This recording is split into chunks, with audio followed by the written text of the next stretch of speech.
Hey ladies, how's it going? Hey uppity. How are you ladies doing on this Saturday evening?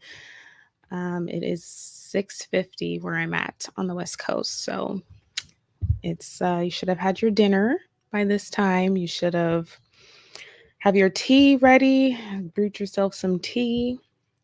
I made a really good matcha tea earlier this morning with our matcha latte. And I put turmeric powder and ashwagandha powder in it, and it came out so good. I definitely would recommend if you're trying to get off of coffee or not have too much coffee, matcha lattes. Oh, so delicious. So delicious. All right, can you guys hear me okay? Am I too loud? Okay, I think I sound good. Great. So, um we're going to get into it tonight. Honestly, I may not leave this live up because of the things that I'm going to show you guys. Um, Hold on. I'm definitely going to drop the link as well. I'm just going to go ahead and drop it now to get it out of the way. So if you guys just want to come up just to sit up here so that you can chime in when you want, that's fine. I'm going to drop it now so that I don't get carried away and I forget to drop the link. Right? So, okay, so I titled this live Incels, Wounded Masculine, End of the Manosphere. And ladies, did we see this coming? Right? Was it just a matter of time before certain things started happening? There's a lot that's been happening that I wanna show you gals.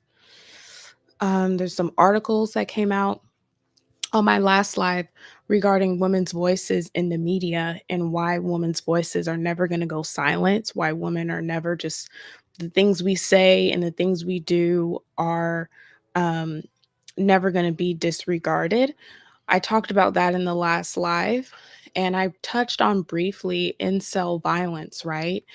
Well, tonight we're going to dive into it a little bit more and we're going to talk about the articles that recently came out.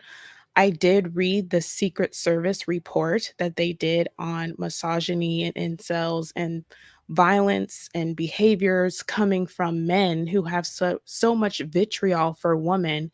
And the article, like once you actually read it, it's like 28 pages, 14, 28 pages. Um, it has so much information in it. So many behaviors were listed in that Secret Service report that are that we see all of the time here in the manosphere. Black men, white men, and you know, we need to go over this because the more stuff like this keeps coming out, the more it's going to get worse for these men online. And I know a lot of you ladies are just so over Manosphere stuff. You don't like it when other content creators go on their stages and all of that other stuff. However, this is important because I've had girls DM me like, thank you for your platform. And I'm so glad I found BWE because my self esteem has been affected by this because I want a family and I want to have children and I want a good man. And it's making me believe like I can't find that because of the things I'm hearing here in the manosphere, right? And there's so many young women coming to the manosphere just because they they don't have anywhere else maybe in their real life. Oh, sorry. They don't have anywhere else in their real life where they can hear raw, real, authentic opinions from men when it comes to women in relationships. And so they're listening to these men, taking what they say at face value, believing it, and really letting it affect their self-esteem, letting what things pop up on their algorithm control their life, right? I was going to do another video on that. Like, is the algorithm literally controlling your life? Like, is it dictating your decisions and how you want to live your life and how you want to show up? um, and some of the things these men say that come up in the algorithm really can change your perspective on yourself as a woman, especially if you're a single woman who wants a family. So let me share the first article that I posted.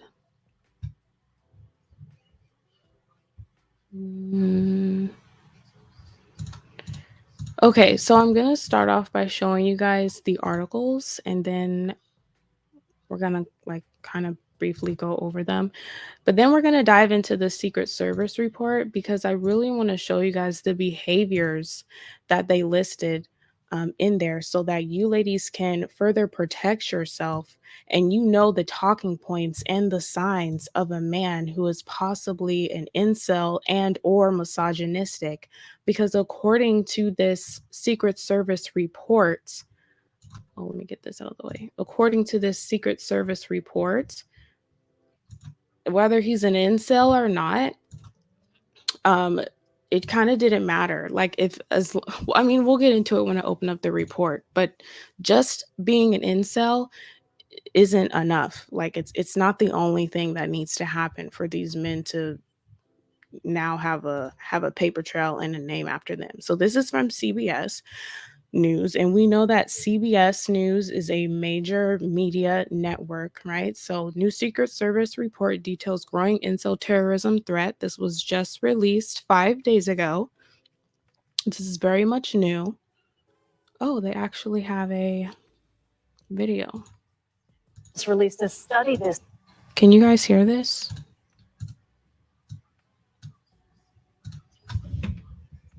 Can you guys hear this? Hold on. I don't know if, hold on. Let me stop and then do it again.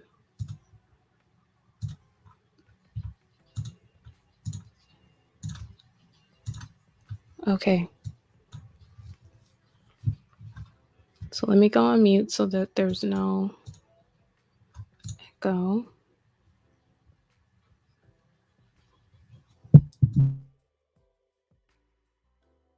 Movement. Incel is short for involuntarily celibate. Adherents call themselves anti-feminist. The report says followers of the incel movement blame acts of violence on an inability to form relationships with women. For more on this, I want to bring in CBS News Homeland Security and Justice reporter Nicole Skanga. So, Nicole, reading your reporting on this, these details are chilling. First of all, what are the origins of this movement and how has it evolved? Yeah, Lane, in the late 1990s, a Canadian woman actually created this internet peer support forum. It was kind of the safe place for people who wanted a relationship to seek support from others who were experiencing similar social awkwardness, mental illness, or overall disenfranchisement. But as the incel movement expanded, its membership really evolved into something a lot darker. And by 2000, young heterosexual men exhibiting more aggressive views towards women overtook this conversation. Today, UK, there's a manosphere of groups like men's rights activists. Did you guys hear that? She actually name dropped Manosphere. She actually said the word manosphere groups.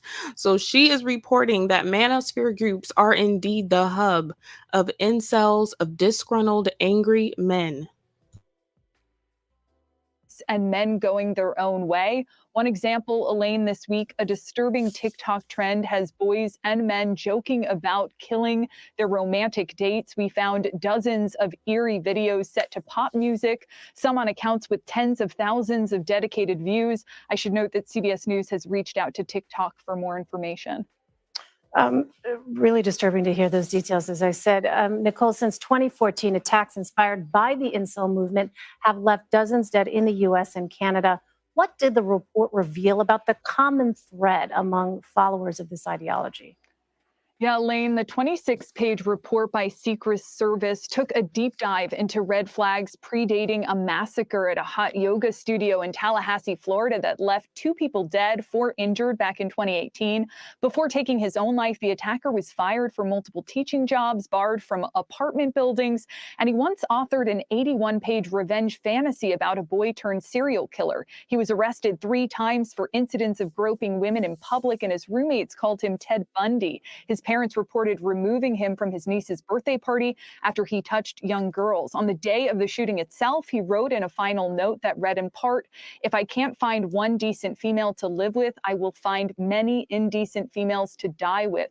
Authorities found that he had called the yoga studio beforehand. So while Secret Service says there's no one profile for these kinds of extremists, it's urging investigators to consider patterns of behavior and potential targets, since suspects often test the waters before staging an attack. So, Nicole, if that's the case, what can communities do to help detect and thwart some of these tragedies? Yeah, 4 words: behavioral threat assessment programs. This is see something, say something, kicked up a notch. These programs can be developed in workplaces, college campuses, local communities.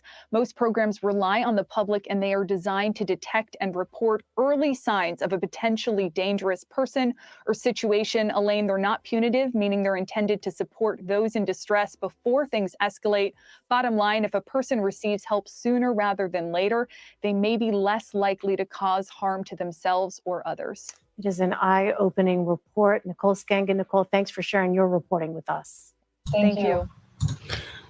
So, oh my gosh, I feel like so much was said.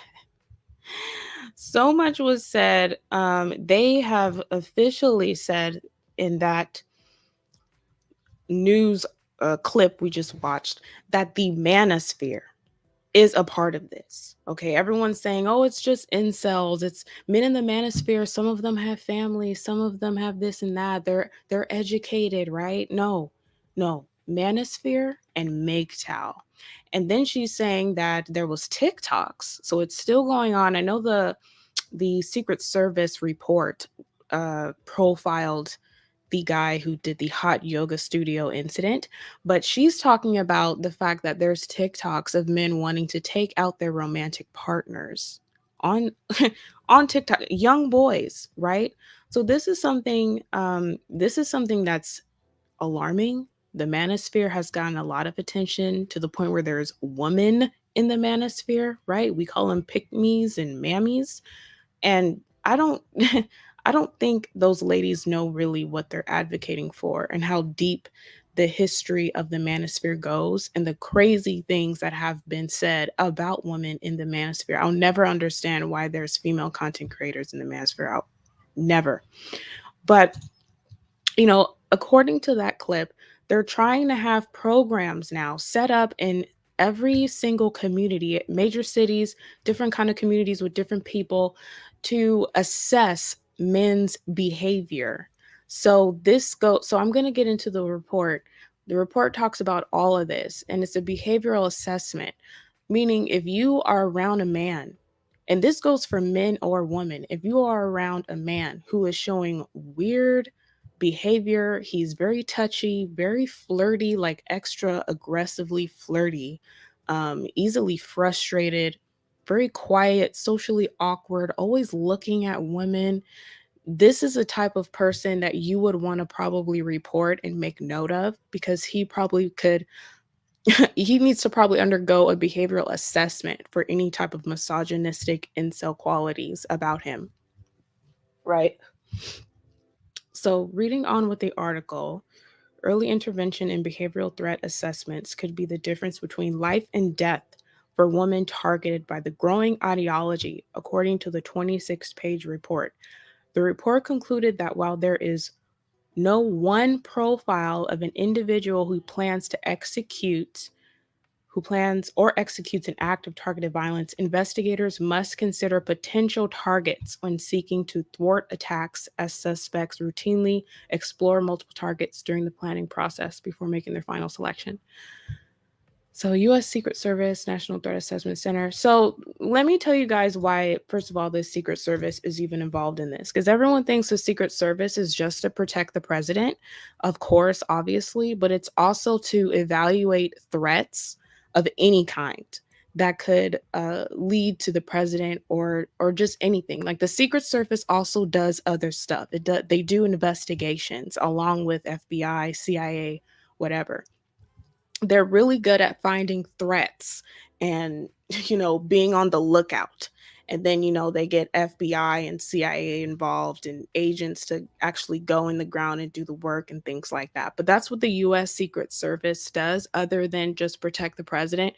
Because I saw a live, and a lot of men were like, why is the Secret Service trying to investigate Manosphere? It's supposed to be protecting the president. Well, angry, disgruntled men that want to go and shoot up the club, they also need to be watched, because you don't know who could be around at any given time. Women and children, anything that is a threat is going to be investigated, period. It doesn't matter how you feel about it. It's just is what it is, especially when it comes to men. And this report is saying that while there is no one profile of an individual who plans or executes an act of targeted violence, investigators must consider potential targets when seeking to thwart attacks, suspects routinely explore multiple targets during the planning process before making their final selection. So, what this report is saying is, not these men start online and then they go out into the world and literally do the things that they talk about online, try to force women all up on them, touching on them and stuff like that. That's the difference between male rage and female rage. Men are naturally much more aggressive, go getter, and willing to do it. Women, on the other hand, are not very aggressive in that way, to the point where we're really going to go out here and start harming men and and and literally trying to put our hands on men and reject them. Stuff like that isn't going to happen with women. So, if we just have YouTube channels like Cynthia G and Divested Zealot saying the things that they're going to say, but at the end of the day, Cynthia G is not going to go out and do anything. Neither is Divested Zealot. All they're doing is conveying a message, relaying a message. These men get on here and actually come up with plans and what to do and strategies on how to get a woman that don't even want them, women that don't even want them. And it's on the rise. It's on TikTok, right? Like, these men are targeting women. They're they're coming into women's spaces, even in the comment section. They're coming into women's spaces, telling you what you can and can't do, what you better do, or this and that is going to happen. Something happens to you or happens to Black women, it's like a celebration in the manosphere or something. It's really weird. It's really crazy. And those are one of the things that they listed in that report. Um, those are one of the things they listed in that report to watch out for in terms of behavior. All right, I'm gonna just pull up the report. I mean, I keep talking about it. Might as well pull it up. Let me share this. Okay. So I literally read this entire report today before I scheduled the live. Can you guys see? You guys should be able to see this. Okay. So I read this entire report, and it's literally just about this one guy who, shot up that hot yoga studio. Now, with this particular guy, they could not confirm if he was on the internet at the time, but his behaviors and the things that he was doing was in full alignment with everything that is said in the incel, manosphere, and MGTOW communities once they investigated even further. Matter of fact, we're not going to read the whole thing right now, but when I was reading it, this guy, he made videos. He wrote over 100 songs that were either violent, dark, racist, or sexist over the course of his adult career. And the crazy part is, the crazy part is, I think one of you guys mentioned it in the chat. So basically, he's a loser, as we know. So the crazy thing is, though, is that this particular man, on paper, he wouldn't be considered a loser. That's the crazy part. He would actually be considered an educated lame, according to the details of his life that they did in this video. He was educated, he had his master's, he was a teacher, uh he was in the military. He served in the military. He became vice president in his high school, senior year of high school. Like he was an educated guy. I don't know how much money he was making, but his education and his network and his experience would have put him in a high value man arena, considering all the powerful people that he was around. But the main thing with his entire life is he just couldn't keep a woman.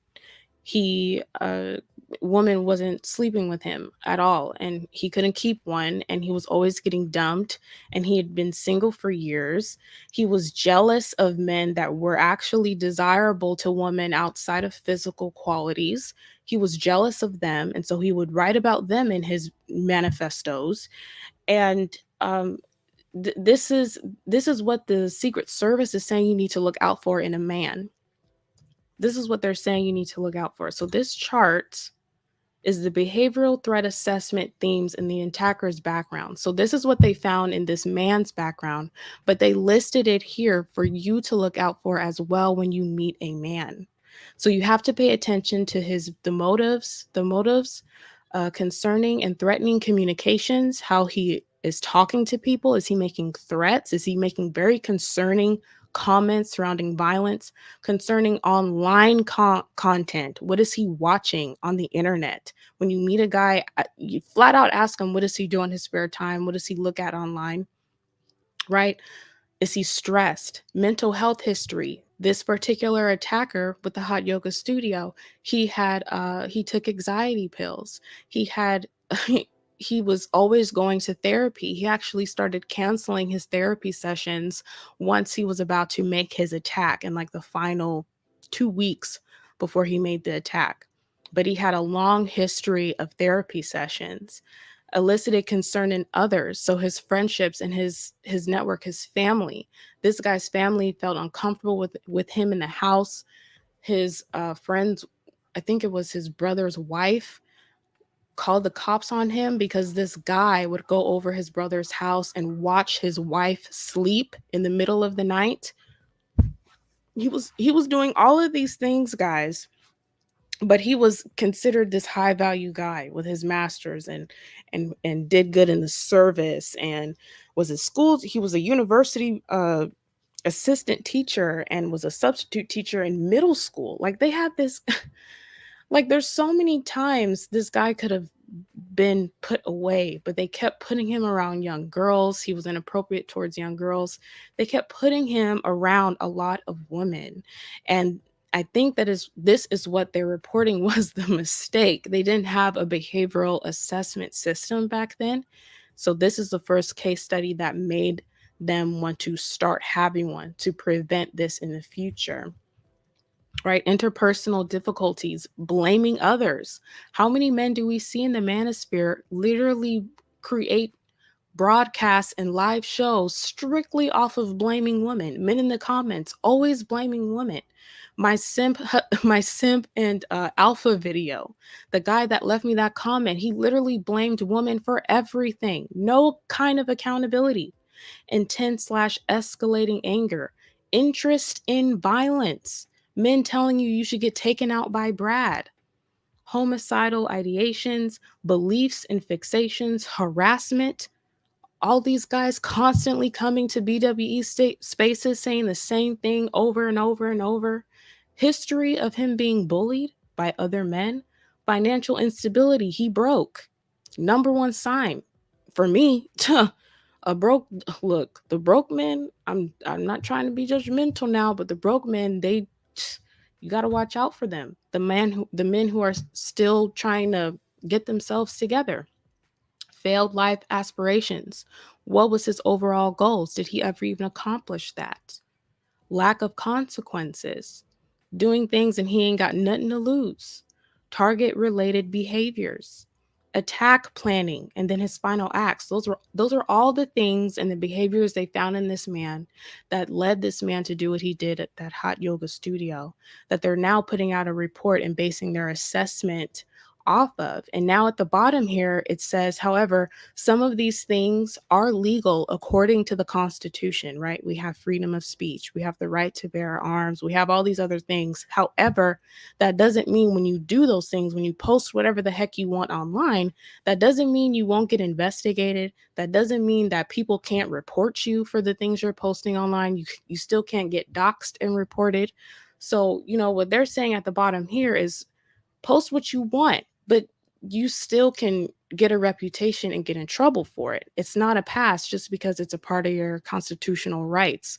You still have to answer to somebody, even though. Right. So they go on to talk about this guy's childhood. It was just a lot of pressure for him. He felt pressured by society about sex and being in a relationship. That's all. I see a lot of that as well in the manosphere.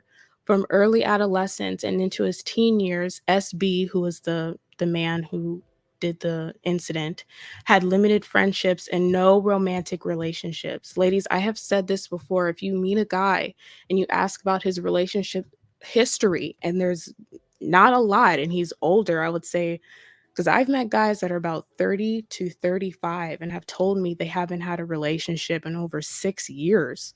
And I personally find that very strange because number one, men initiate relationships. So that means to me, and also these men haven't been celibate. So you haven't had a relationship for 5 years. You are the one who can initiate relationships. And on top of that, you haven't been celibate.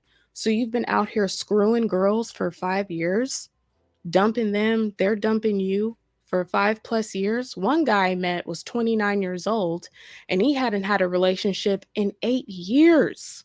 From 21 to 29 years old, no type of emotional connection with a woman worthy enough to go exclusive, worthy enough to bring her home to his family.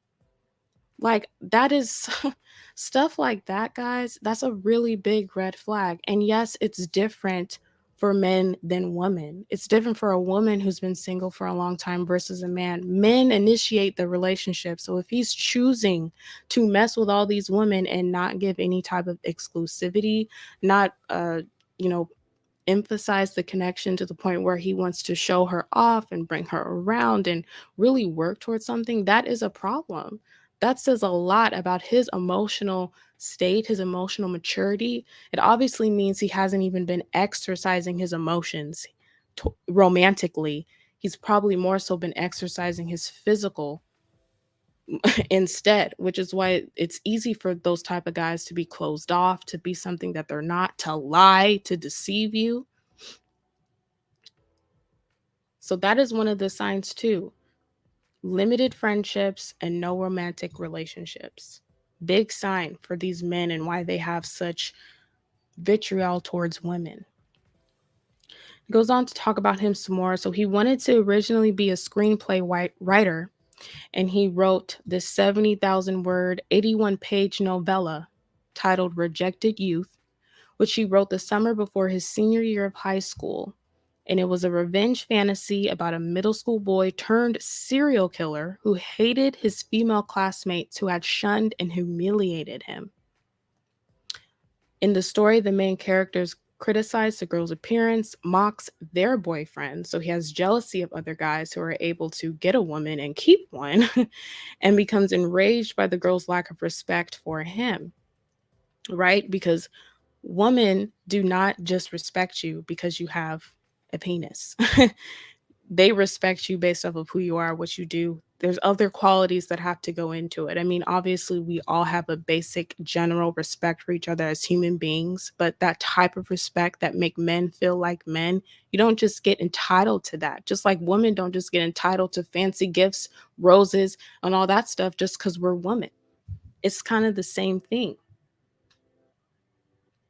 So he started going off and going crazy back in high school. So this type of behavior, incel and all this stuff and this rage that these men have, they start from a very, very early age. They start all the way back in their childhood.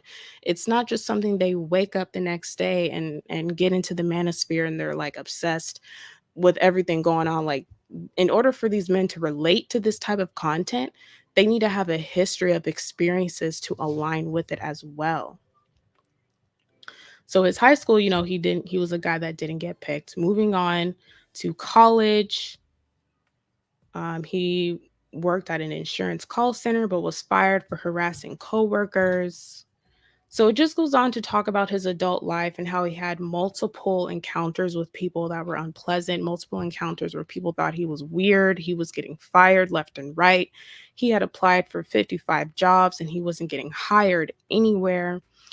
He tried to move to LA to be a screenplay writer, but that didn't work. So he moved back home with his parents. His own parents were scared of him as well, whenever he was in the house. So he was always just moving around and he joined the military and all of that. So that was his adult life. Okay. And he was like a teacher and yeah, joined the US Army and was commissioned as an officer 6 months later. In one encounter, where is it? Yeah. SB later said in a self recorded video that he had a positive experience with a woman while in Germany. All right. Keep in mind that these men are always talking about leaving the country to go find a woman. He described her as his girlfriend and said she was the best I was able to do. He also said that she was the only female he did not resent. Of note, his mother later told police that no one in the family ever met this woman or even knew her name. Sometime during SB's military service, 4 female airmen in the US Air Force complained about his inappropriate interactions with them while in Amsterdam. In a video posted to social media years later, SB dismissed the accusation, simply stating, "I got too rowdy for their sensibilities." So this guy wasn't in any online communities, but he like kind of created his own by uploading videos and writings and all types of other stuff, um, creating his own little incel type of community. Somewhere in here, though, I forgot which page exactly, but he wrote that it is his duty to behave this way towards women. He believed that manhood was under attack. Like, how many times have we heard that in this space? Manhood is under attack. Makes perfect sense, right? Since we live in a patriarchy where men control everything, but yet men in their manhood are under attack. Okay. And by women. All right. And he said that the consequences that men receive for aggressively coming on to women should be the same consequences that women receive when women reject men. So he thinks that women should receive consequences when they reject men, to make women not reject not reject men anymore. And I've seen this a lot in the manosphere space, that when something happens to a woman, like, you have the men who are happy that a black taken out by a Brad, but then you also have other men who are saying, in order for this to not happen, like incel violence, women just need to give it up, right? Just give him some and he'll leave you alone. Because that's really going to change it, right? Like his mental health can be resolved if he got laid a little bit more. which is completely insane. Has your mental health is a wiring in your brain. It's a chemical imbalance, and you can get with 20 different women, and unfortunately, they can't rebalance those chemicals in your brain that's making you crazy. So it goes on to talk about this guy's education. Like I said, he was highly educated. He was going through counseling as well, but for some reason, he would just pass the counseling. He got arrested and he went through sex addiction counseling as the court ordered him to go through it. And he passed that for some reason. So keep in mind of that too, ladies. These men will be deceptive. These types of guys will be someone they're not. They'll say all the right things to get them through the door, to get them in with you, with everywhere else, but their true nature, they don't reveal it. They don't reveal it until they're ready to. Like that was the explanation for why he didn't for why he did pass the sex therapist. Oh, here it is right here. Soon after, on June 1st, 2016, SB approached a woman sunbathing at the swimming pool of his apartment complex in Tallahassee. After the woman refused his offer to apply sunscreen on her body, SB slapped, grabbed, and shook her backside. Law enforcement was notified, and SB was arrested and charged with battery. However, the charges were ultimately dropped after SB completed court mandated counseling with a sex addiction therapist. I just, he later described the counseling as a racket. This was not the first time he was court ordered to attend mental health services. According to SB, he was ordered to attend treatment 4 separate times due to his behavior with women and his mania, the first of which dated back to high school. So he has a track record of these types of therapy sessions. He's passing all of them. Charges are getting dropped because they're literally deeming this guy as okay. So it's either two things. He's either was lying throughout the whole therapy session because your therapist can ask you questions and you can just say all the right answers for them to just believe you. And they can't call you like a liar, right? So that's one. Or two, maybe this wasn't a mental health issue. He literally chose to just force himself onto women. Because remember, I said he believed that it was his duty to put women in their place. It was his duty to make women suffer for rejecting men and to force himself onto them, right? How many men in the manosphere do we see that think like this, that enjoy putting women in their place? How many men are like obsessed with Kevin Samuels and how Kevin Samuels talks to women and tells them what they don't deserve and what they don't qualify for, right? And believe that it's the man's duty to tell you what you deserve out of a relationship, a marriage, and children, all of which have nothing to do with any of the men in this space. That's your life. So that's what he believed. So this can just be a belief system that these guys have instead of an actual mental health issue. So what I'm trying to say is, ladies, don't be calling these guys crazy. They know what they're doing. They want to be out here acting this way. They believe that it's their duty to keep it real with you and tell you the truth, right? They believe this is what they need to do. So it's not no mental health issue um according to like what could be a theory as to why they dropped everything. They just didn't find him having a mental health problem. It was just what he believed was his duty. But he did admit that earlier on in the report. So this is the report. I read it all myself. I'm just kind of skimming through it briefly because it just focuses on this one guy. However, it uses the personality traits that he exhibited to create this behavioral assessment system that the Secret Service is proposing that every single community starts foundations, like the woman said in the news report, just places where women can go to recommend a guy get assessed, or if you report a guy, he has to go through an assessment program. Like they're also proposing it for law enforcement to have.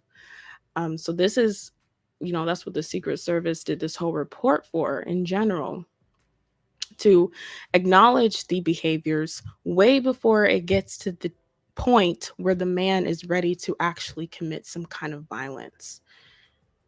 Okay, so it comes to the end of his report. Financial instability. His average bank account balance was less than $300. Failed life aspirations. So these are the main things they found wrong with this guy. Failed to establish romantic or sexual relationships with women. That's the top thing. I think this is my personal opinion. I think this is the number one thing that makes these men so angry with women, that makes them want to get online, talk all this crazy stuff, willing to commit violence against women at the drop of a hat. The fact that they don't have successful romantic or sexual relationships with women. It's a both. A lot of men keep saying in this space that it has to do with them getting laid and that's it. No, it also has to do with relationship, a real legitimate emotional connection, right? Fail to establish platonic friendships. So all their other guy friends think they're weird, right? The actual good guys of society don't want to talk to you. Failed to support himself financially, broke, multiple failed careers, screenwriter, teacher, military service member, musician. So a guy who's just kind of all over the place. He's kind of unstable, always picking up random jobs. Those are the types of things you need to look out for. So now it goes on to how he planned the attack in Tallahassee.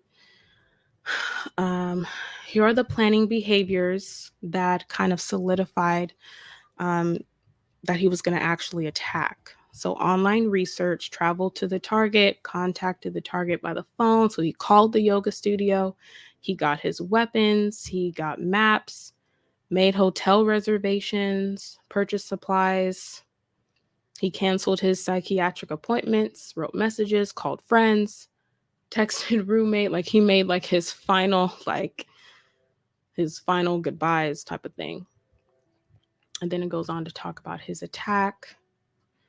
And so the conclusion. All right, this case study demonstrates the importance of using behavioral threat assessment approach that involves various community stakeholders who may be in a position to intervene with an individual who is escalating to violence.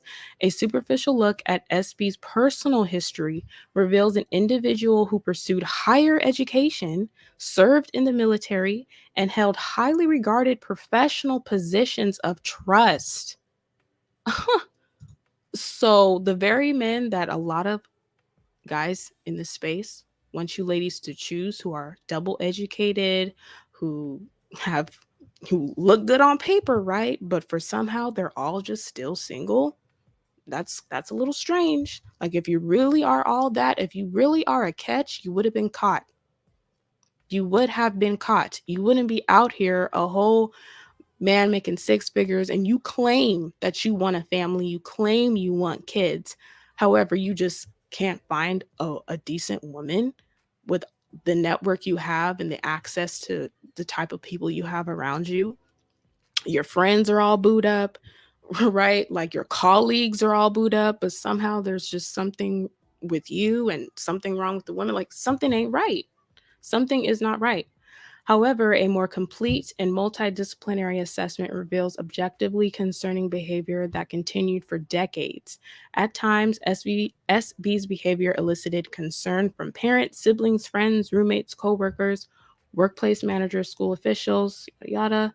This case study also highlights the specific threat posed by misogynistic extremism, hatred of women, and the gender based violence that is associated with it.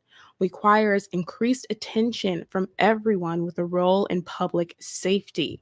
So they're suggesting that police stations, if any man gets reported or examined and he has some weird behavior, domestic violence cases, and all of that, the Secret Service is suggesting that police departments have a behavioral assessment system, particularly for men.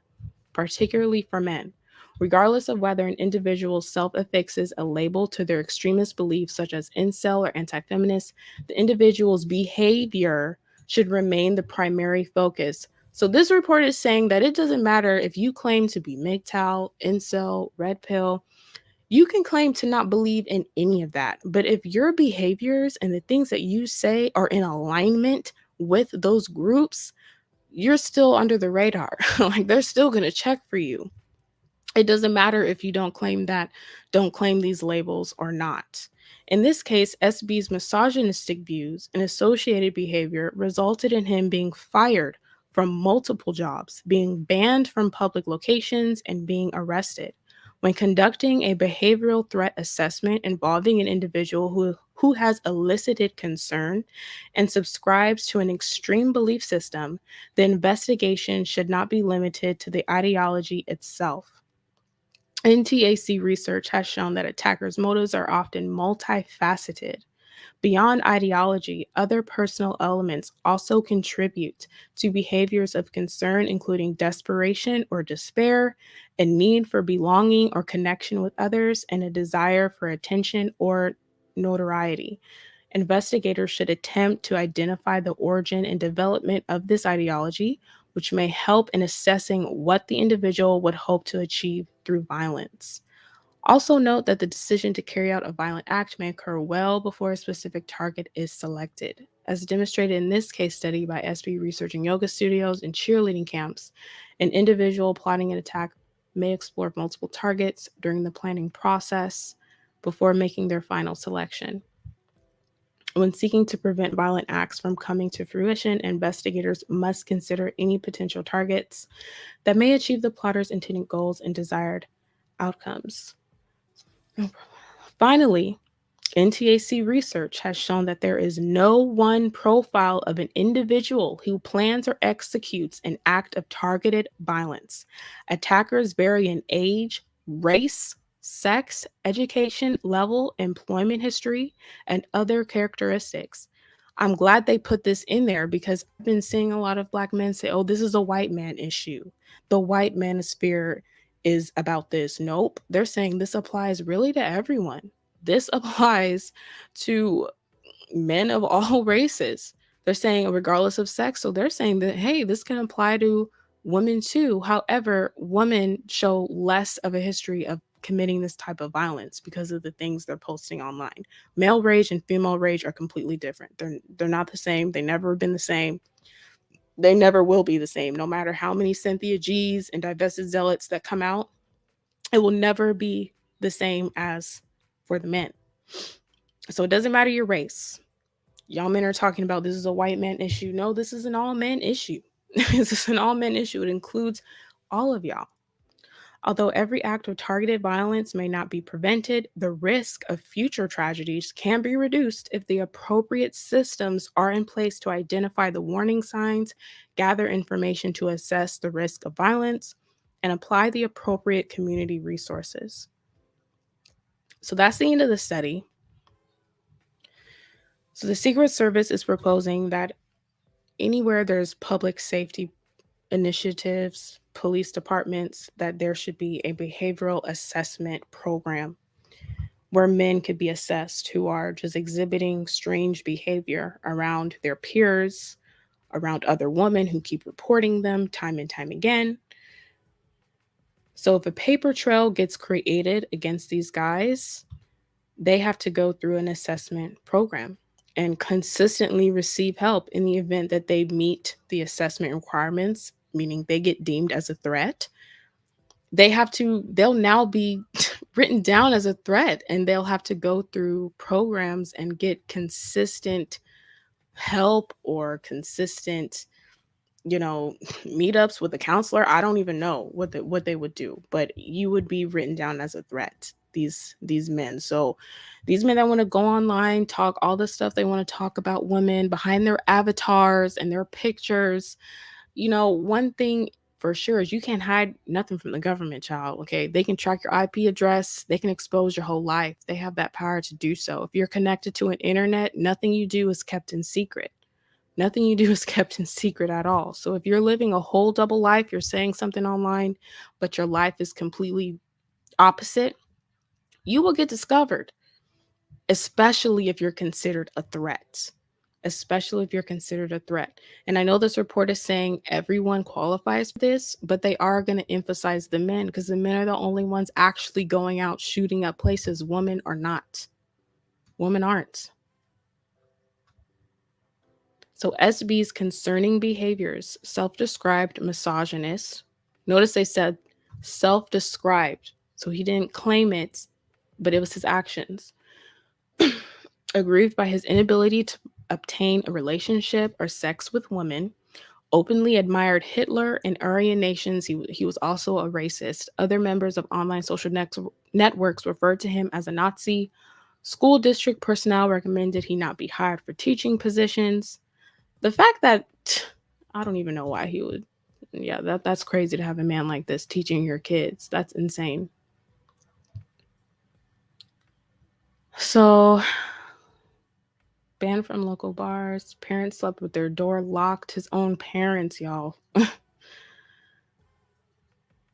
Brother suspected him of being a serial sniper in DC. Roommates compared him to Ted Bundy. Guys, if you're dating a guy, make sure you meet his friends before you take him seriously. Make sure you meet his friends and you talk to his friends, get to know them, right? Get to know his friends. This has happened to me as well when I was dating and talking to a guy and I'd meet his friends. His friends would have nice things to say about him, right? But you got to be careful of that too, because sometimes the friends will lie as well. They'll be looking out for his boy. But there was one particular guy I dated, and his friend was married, and we were sitting down at dinner, and the friend leans into my ear. It was like a double date. So his wife was there, and it was me and my guy. And the friend leans into my ear, and he said, "You got to watch out for this one. He's crazy." And I was like, "What you mean he's crazy?" What's that supposed to mean? So, pay attention to what the friends have to say about the guy that you want to date. That's also very, very important. What are you guys saying in the chat? Yes, I'm glad they are saying this too. Exactly. Because the attacks that these men do, it starts from somewhere, guys. Like, no one just wakes up and decides to start shooting up stuff. Like, usually, like, if it's a planned thing and all that type of stuff, like it's planned attack, there's always a paper trail behind that.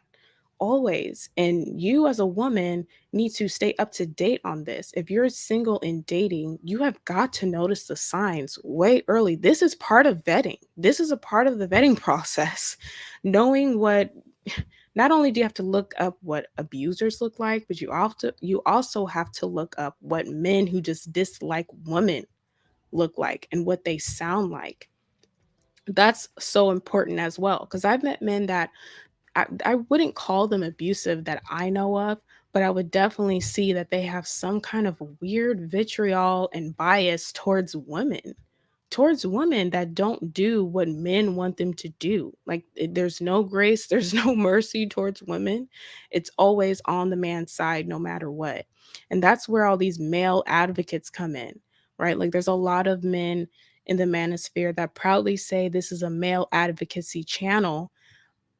After reading this report and reading these articles, I'm starting to think that means this is a channel where men should have men should win everything.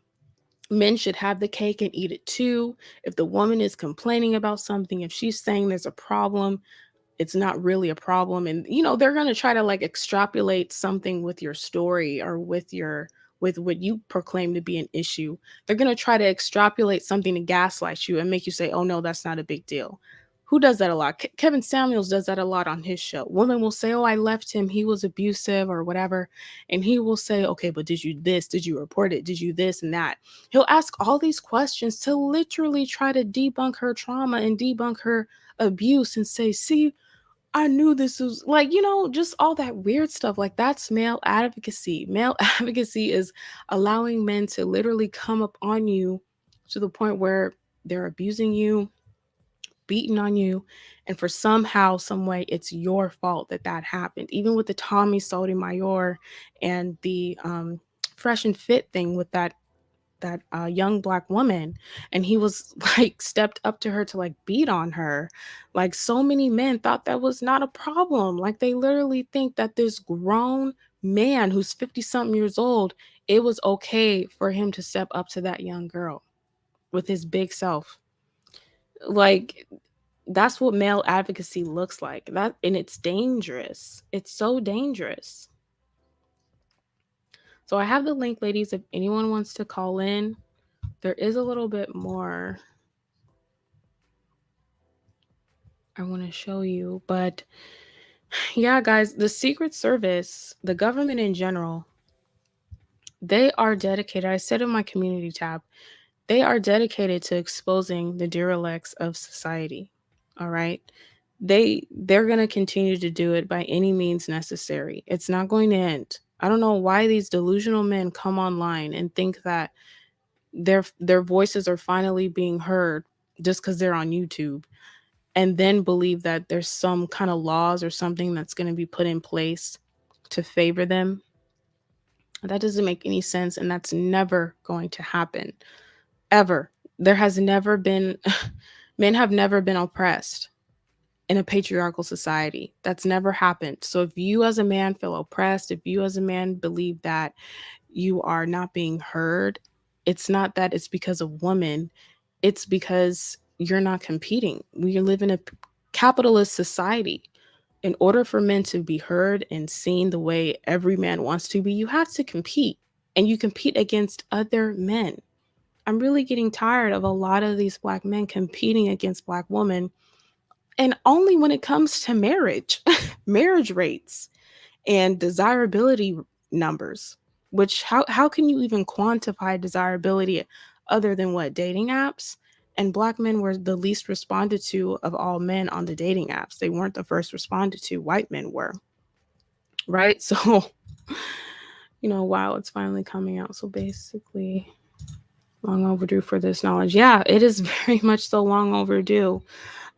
They've been just in these spaces online and looking at them, and it's very easy to get into the manosphere space. The manosphere is they've been bringing up concerns that they don't want a lot of women in this space, that they don't know who to trust.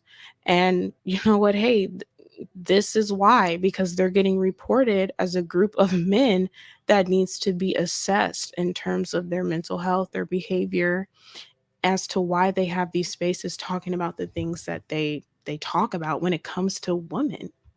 When it comes to women, these entitled degenerates are annoying AF. Can't compete, so let me go hurt somebody. Yeah, exactly. That's literally what it comes down to. That's literally what it comes down to. They can't compete with men, so they want to come from for women, especially black men, because they already had to depart from the regular manosphere because they're black and they weren't receiving the same reverence as other white men. So it's like it's even worse for them. So the vitriol they have towards women is going to be even worse. The FBI needs to have them. Yes, yes, Vanessa. I think that the FBI is. I think that's what they're proposing. That police departments and people like they list. They make a list of the names of men who have these issues that are to create the paper trail to keep them out,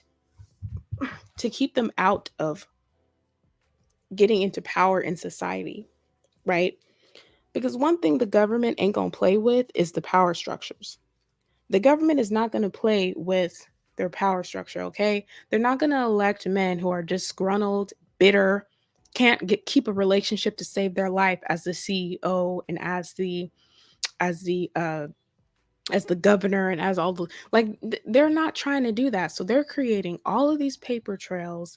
They're going to look up IP addresses, so it don't matter what screen name you got. It don't matter if you deleted it. They can still see it. Everything is recorded, y'all. This is the internet. IT and tech, that's a whole convoluted, complicated system, okay? You can't hide things from the government, okay? Everything you do is recorded and posted. So if you want to come online, you better be about this life in your real life. You better not have no secret life online and then try to run for somebody's Congress, okay? You will get exposed and they will not elect you, and you will get like blacklisted for life as a as a permanent threat. OG's Manosphere content is finally getting the attention. Yes, yes, girl, it is getting the attention they've desired, right? Like they've been wanting to go mainstream. And my last live was about that. Like the Manosphere is never going to go mainstream. Not the way that women are um getting offers to go mainstream. Jennifer Hudson is having a talk show this fall on Fox, right? What man from the Manosphere is getting his? What black man is getting a new talk show this fall on a major media network? Nick Cannon, and he got canceled. That didn't last. Like it's not happening. It's never going to happen. Federal attention, of course. You got you got men, grown men beating up young girls on podcasts. You don't think that the feds are going to check into this? Are you insane? At least on Cynthia G, Divested Zealot. Divested Zealot, I know for a fact, doesn't have men come up on her channel at all. Okay. She doesn't even have men come up there. So she's technically not a threat. She's only talking to women. Cynthia G mainly only talks to women. And if she has men call in, that's all they do is call in. That's it. There is no other, like, she's not trying to go out and hunt for these guys. It's not it. Fragile ego F boys is what they are. Yeah. Very fragile egos, believing that they deserve something that they technically don't.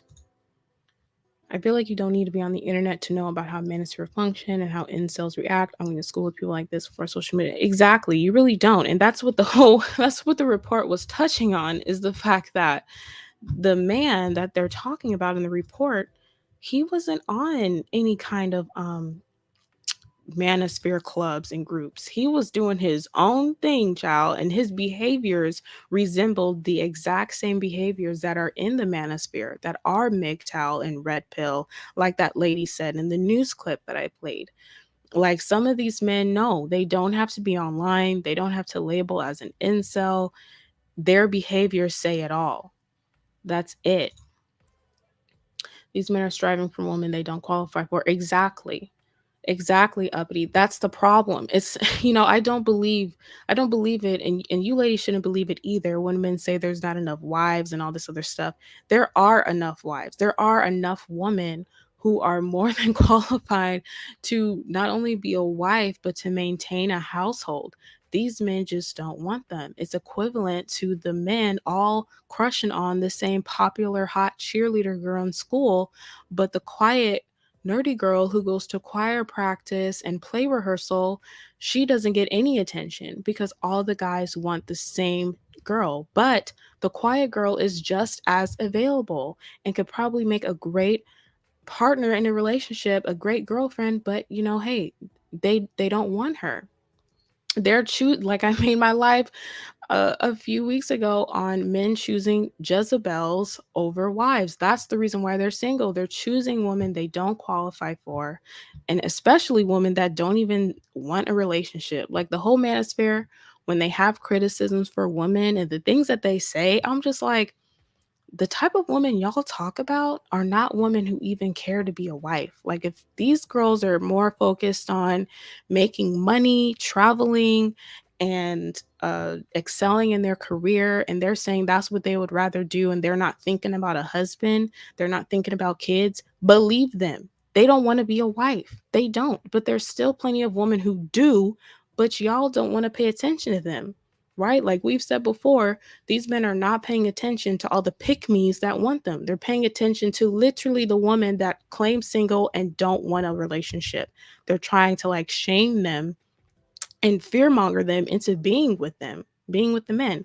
Like, why would you, as a person who's looking for a relationship, why would you even want someone that you have to fearmonger into being with you in the first place? Why would you even want that? Like, that's like a relationship destined to fail. Like the person didn't genuinely want you, you had to manipulate and control them to get with you. Like, that is a horrible way to start a relationship. Horrible way. He was in a social enough position to give someone, or not blaming others. Red flag. Yes, someone can't take accountability or see the part that they played is a huge red flag. And it's just funny how they say that's how black women are, that black women are the ones who don't want to take accountability for anything, and it's really the men. How can Black women take accountability for something they can't control, such as relationships? Black women don't initiate relationships, and Black women are not going to get down on one knee and propose to men. So, how can they take accountability for them not being married? I think that's one important thing they don't answer. Like, it should be the men taking accountability for why they don't have wives, the wives they say they want, right? Like that. I don't know. That's how it seems to me. These men don't realize that they are unappealing to women because they are weird AF, not because of anything. Yeah, honestly, selfish love, like that's what it comes down to it. Because women are not looking for super hot GI Joes or something, or really hot Baywatch body type of guys as husbands. They're looking for guys as husbands who have good qualities, character, charismatic, charming, able to hold a conversation, romantic. Like there's so many other things, a protector, provider, generous. Like there's so many other qualities that don't have to do with looks, that don't have to do with men spending hours in the gym, sweating, doing all that sweat in the gym. So many things that have nothing to do with that they lack, which is the real reason why they're single. That's the real reason why. And the funny thing is those characteristics are very easy to fix. Like it's just a way of being, it's not as hard as being in the gym 24/7. Just being more generous, being more nice and romantic. Like that should be like, come on, like they have all types of romance movies. Like, y'all can't tell me these men don't know how to act. They know how to act. That's what I'm saying. Like, it's a choice for them. It's not that they're crazy, it's just a choice. I Googled the report to see when it was released, and it was this March. I thought it was last year. Nope. Yes, girl, this is all new information. March 2022. Like, this is not old. This is new, and it's right on time with all of the things going viral. The girl, average at best thing that went viral what, 2020, 2021, 2020, I think. Like they've been watching this space. They've been watching. FYI, I know someone like he's been single for years. He is not husband worthy at all. Yes, I'm telling you, men in particular who have been single for years, something ain't right. That is weird. And they want to have a family someday. They want to be married. I'm not talking about men that have been single for years and don't ever want to have kids and don't ever want to have a wife. I'm not talking about men like that. I'm talking about men that do want a girlfriend, do want a wife, do want kids, and that's who the report is talking about as well. Men who do want relationships, but for some reason year after year for years can't have one when men are the ones who initiate them in the first place. Something ain't right. That's a clear sign, ladies, that other women in his past have not found him worthy of a relationship. And you need to pay attention to that. You need to listen to that. Because if all these other girls of his past ain't found him worthy of a relationship, haven't accepted his relationship offers, I guess I would say, or have always dumped him or something, that is a red flag. Usually it really is a red flag because, like I said before, if you was really a catch as a man, you would have been caught. Especially if you're six figures, you got 2, 3, 4 degrees or whatever, you got your own place, like you don't have any kids. Like if you were a catch, you would be caught. Like you wouldn't be out here complaining about women and having some type of issue with women. That wouldn't happen. This is why sex workers matter. Someone has to keep these men normal. Yeah, I mean, hey, yes, I agree because all of that all of that stuff that they do, if sex workers didn't exist, they would put that on normal women, and I believe it would be even worse. Also, men can have a good social life and girlfriends and still have incel vertical type of ideologies. You won't know unless you're a close male friend or a woman. This is actually true. This is actually true because there are men in the manosphere space. There are male content creators who are full blown married and talk crazy. I actually got a death threat from a Black man here online, that I should be taken out by a Brad. And he told me he just came home from vacation with his wife from Cancun. out here on YouTube telling me that I should be taken out by Brad. And he's like, I'm gonna go sit with my wife now and unpack our bags from Cancun. I'm just like, what? You're talking like this to to another black woman and you're married to one and just went on a whole vacation? That is so scary. And I know for a fact that wife doesn't know what he's posting online. I know that for a fact. For a fact. Women usually internalize, and women usually hurt themselves many times for hurting someone else. Okay, I don't know what that means. Some of the guys I talked would tell me that their friends would say I'm to go for him and he should let me go and thank God. Yeah, I mean, pay attention to those signs. They choose these women, then are bitter after they hurt them. Then they start hating women. Yep, yep. They choose the very woman that they say they want. They pursue her, and then when it goes south, they start blaming all women. All women. So I'm gonna show you guys another video because another thing that's been happening this week is, hold on, what is this? Another thing that's been happening this week in that space is that they are claiming that the manosphere is over or it's ending. I guess one of the content creators who are really popular, if you guys may have heard of his name, O'Shea Duke Jackson, made a video on one of his other channels that he's leaving the manosphere. I didn't watch it. I don't even think he left it up. So I don't know why he said that, but there was so many lives and videos that came after that to talk about, why is he leaving. But another video of O'Shea Duke Jackson came out about some stuff he's doing overseas or that he did do. So I'm just going to play it for you ladies and you guys can watch and see what I'm.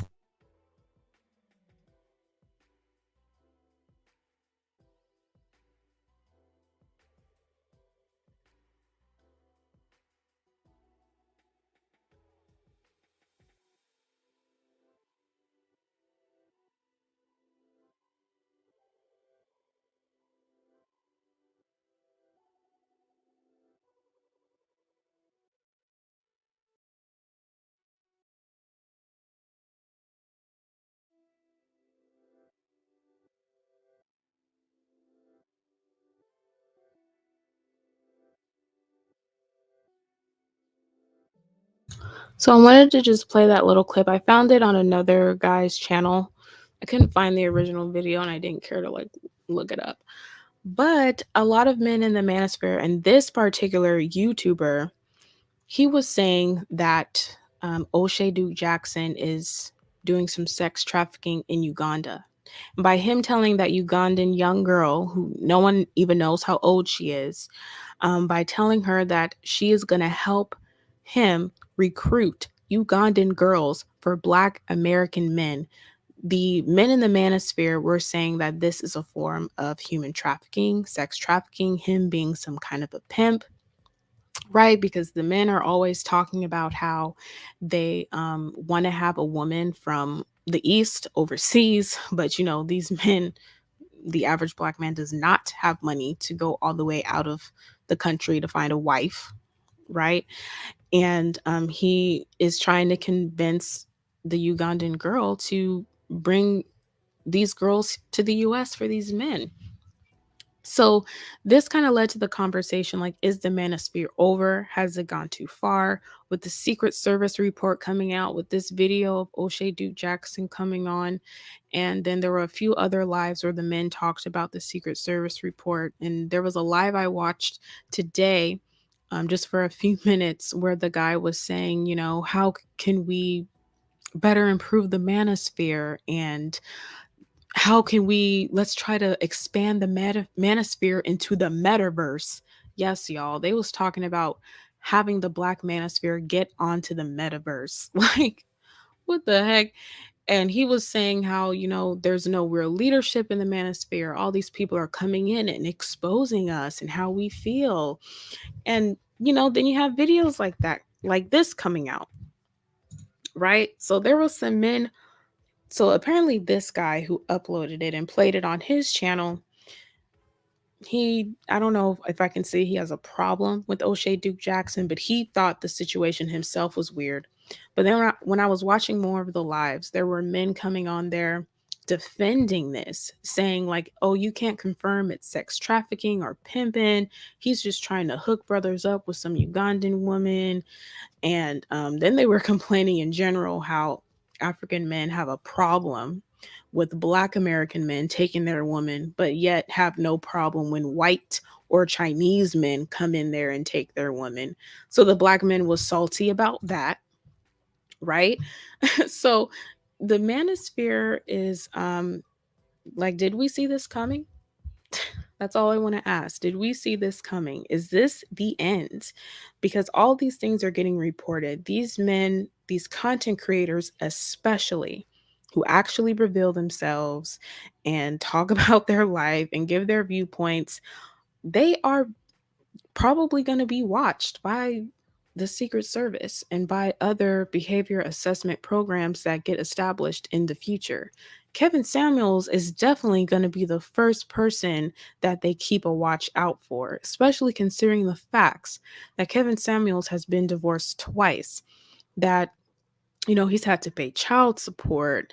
Um, he's had all these odd jobs, right? Remember in the report, it said if a man has all these different careers, no stability.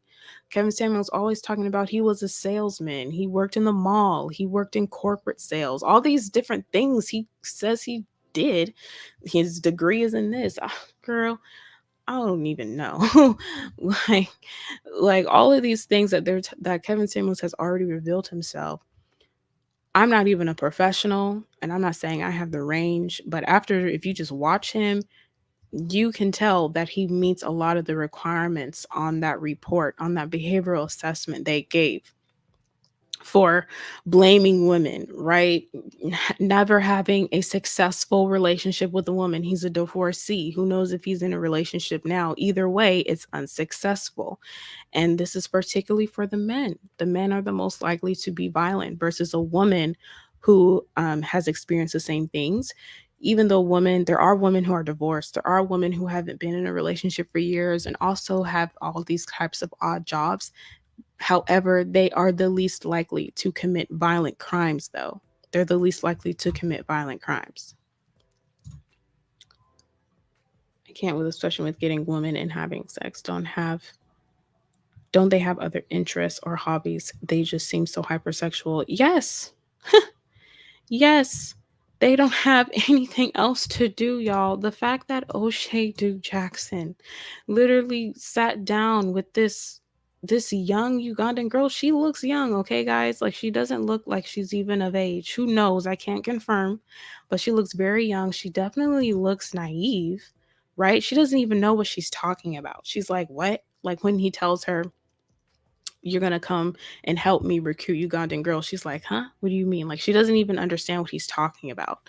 This is the type of woman they're talking about going overseas to get. Women who just clearly don't know any better, who don't have access to the resources that women here have access to give them the signs of men who are legit predators. Like this is predatory behavior. He is literally telling this woman that she should help him find girls to bring back, like little lambs, like bait to single men in the US who can't find a woman in their own country. That is strange. That is strange. Like, how are you going to live in a whole country and not one person you can have a relationship with? There's 300 million people in this nation, 22 million Black women. We outnumber our own men. There's not one that you can have a relationship with.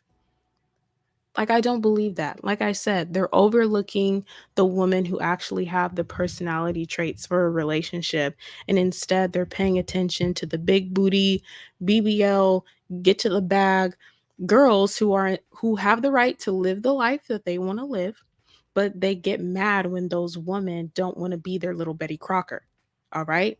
And they're actually, wow, there's actually black women, hey, that do want to be a Betty Crocker, that do want to bake all day and clean house and decorate the house. Like there are black women who don't care to jet set and get Birkins and be in the club and strip and all this other stuff. There are black women like that. But the thing is they don't want those women because they're not sexy enough. They don't look good enough.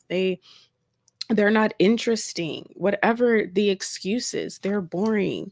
Like I've had men that have actually met good women, but they'll just say, I just wasn't feeling her. Like, I don't know. It's just really weird. It's just really weird because they say all these things that just don't make sense. One minute it's the girls don't have the actual things going on in their life to qualify them for a wife. And then when they meet a woman who does, now it's like, oh, well, I just don't feel anything with her. So it's like, it's like any excuse to keep the ball rolling, any excuse to just get like continue on. Right. And I was going to make another video to finally start talking about options and exercising options and basically how that is a detriment to all men wanting a relationship. Because when you focus on these options, when you keep in mind, when you know you have options and you're stuck to the ideal of having options, every single woman you meet, you're in one way or another going to look for something wrong with the one in front of you so that you can use that as an excuse to explore a new option. Like the options and having options as a man is like fascinating. And no man is going to give up the options for one woman if he knows he has them. He's going to be more interested in finding the next best thing than he is in realizing that he has the best thing, that he has something really good in front of him, and he's going to want to throw it away. They would make up any excuse. Like there was one guy I was dating and he said every single girl was lame. He hadn't been in a relationship for like 6 years. His entire city, he said all the women in his whole city were lame. I looked at him like he was a psycho and I just did not call back. I just didn't call him back. He was psychotic. How are you going to be in a whole major city? This is a major city, y'all. Like it wasn't no little Humbug-2 town. Like this was like a major city with high-rise buildings and everything. And it's like, how are you going to live in a whole city like New York, Chicago, LA, and just consider every woman in that town lame? And you're double educated. There's so many networks you can have access to. But instead of going into them with where there's lots of available women that also probably want families, you're just gonna think they're all lame. Like it's so weird. Like these men will, I'm convinced like these men don't want to have families, they don't want a relationship. They're just using that as bait to keep getting girls. Like there's some guys who actually don't want a sex worker. They don't want women that are about that life. They want women who actually want to be wives and they want to make you into a sex worker. They want to like force you to be some kind of a whore, even though you're trying to like date intentionally and be a wife. Like they want to do that because it's, a challenge for them or something weird. Like I don't even understand it. I'm not a man. I don't have the range to get it. But that is something that I have noticed, that men will lie and say, yeah, oh, I want a family. Yeah, sure. I totally want kids. I'm ready to settle down. I'm ready to marry and all this stuff. They'll tell you all that stuff you want to hear just to get you in the bed. Like they don't really want to be with anyone. They literally want to live life as forever bachelors. They just don't want to screw the community whore. They want to screw the girls who are meant to be wives. Like they want to have a woman that other men haven't had.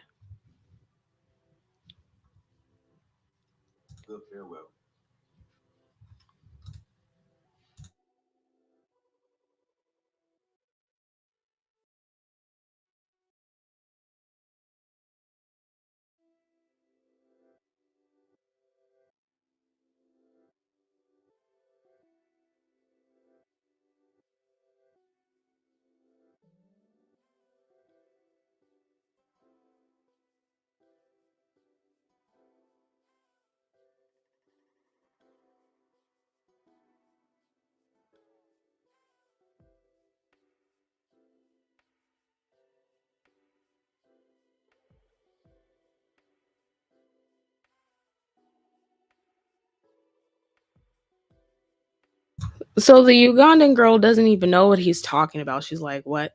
What does that mean?" He has to like explain it to her because it's, I know for a fact in her mind she's thinking like, "This is weird. Like, what man does this? Like, this is embarrassing for an entire group of men to be so just like undateable in their own country that one guy has to go out of the country and tell the woman, y'all want to come back to the US and get with my brothers and recruit other women to do it too? Recruit? That is so weird and disturbing. Like, I wish a guy would come up to me and ask me if I had any, if I could help him recruit girls for him and his single friends that want to be married and want a wife. Like, yeah, right. Yeah, right. Okay.